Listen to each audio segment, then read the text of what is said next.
गैर सरकारी इदारे अकाउंटेबिलिटी लैब के पाकिस्तान के लिए प्रोग्राम डायरेक्टर फ़याज़ यासीन कहते हैं कि कई बरसों से बदउनवानी से मुतालिक पाकिस्तान की रेटिंग में कोई खातिर खा तब्दीली नहीं आई है। करप्शन परसेप्शन इंडेक्स हर साल रिलीज़ होता है। यूजली एक परसेप्शन होती है सिटीजन्स की, उनको क्या लगता है करप्शन मुल्क के अंदर कम हुई है या बढ़ गई है। बहुत सारे लोग एतराज़ करते हैं कि बहुत ज़्यादा साइंटिफिक नहीं है, परसेप्शन बेस्ड है। लेकिन अगर आप पाकिस्तान का ओवरऑल ट्रेंड्स देखें, हिस्ट्री देखें, तो हिस्ट्री के अंदर ये है कि पहले जब परसेप्शन इंडेक्स को 1 से 10 पॉइंट तक मेजर किया जाता था, पाकिस्तान का एवरेज स्कोर 3 के अराउंड होता था, 3.2, 2.8, 2.7, 3.4।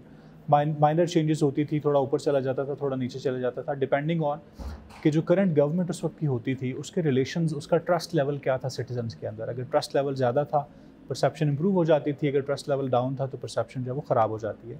करेंटली भी ग्लोबल एवरेज के हिसाब से ऑल्दो जो टोटल 10 स्कोर थे उसको 100 कर दिया गया है, हमारी एवरेज अभी भी वहीं पे खड़ी है। 2.7 is exactly the score more और लेस जो हमने पिछले 20-22 सालों से उसके ऊपर मेंटेन किया है। हावेवर जो इस इंडेक्स के अंदर आपके हमारी जो रैंकिंग लो हुई है, 140 पे हम आ गए हैं, उसकी एक रीज़न ये भी होती है कि हमारे जिन कंट्रीज़ के साथ हमें कंपेयर किया जा रहा है, 180 के करीब टोटल कंट्रीज होते हैं, 179 other countries, many of them they have improved their scores, you know. तो जब नीचे से लोग ऊपर जा रहे होते हैं तो ऊपर में से बहुत सारे लोग ग्रेजुअली नीचे पुश डाउन किए जा रहे होते हैं। तो as regards the objective score of Pakistan हम तकरीबन वहीं खड़े हुए हैं जहाँ पे हम पिछले 20-25 साल पे खड़े हुए थे। किसी भी गवर्नमेंट के अंदर जब one after the other mega corruption scandals आना शुरू हो जाते हैं तो परसेप्शन बहुत नीचे चली जाती है, या बहुत सारे लोग जो क्रिमिनल्स होते हैं they start getting away, you know, with the crime जो उन्होंने कमिट किया होता है, उनको पनिशमेंट नहीं मिलती, कोई ऐसा मैकेनिज्म नहीं होता जो उनको सॉर्ट आउट कर सके, उसकी वजह से भी परसेप्शन इंडेक्स जो है वो लो जाता है। हावेवर जब इसका ऑपोजिट होता है, for sustain period of time कोई मेगा करप्शन स्कैंडल नहीं आता, या जो माइनर करप्शन स्कैंडल्स आते हैं उनके ऊपर जो है गवर्नमेंट बड़ा सख्त स्टैंस लेती है, गवर्नमेंट लोगों को पनिश किया जाता है या उनको एक फॉर्मल जस्टिस जो सिस्टम है उसके अंदर से गुजारा जाता है और उसके बाद उनको क्लीन चिट दी जाती है या उनको पनिश किया जाता है। They help a lot.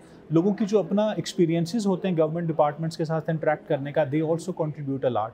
Government की अपनी अप्रोच क्या है, वो ये समझते हैं कि citizens are the primary stakeholder of the democracy of the system.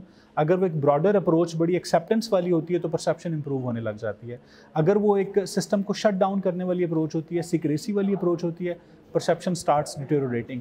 एक गवर्नमेंट जो है, if they begin opening up their systems, you know, advise their officers to be more cooperative with the citizens, avoid mega corruption scandals, अगर ये सारी चीज़ें हो जाएं तो पाकिस्तान का जो करप्शन परसेप्शन है, it can improve a lot.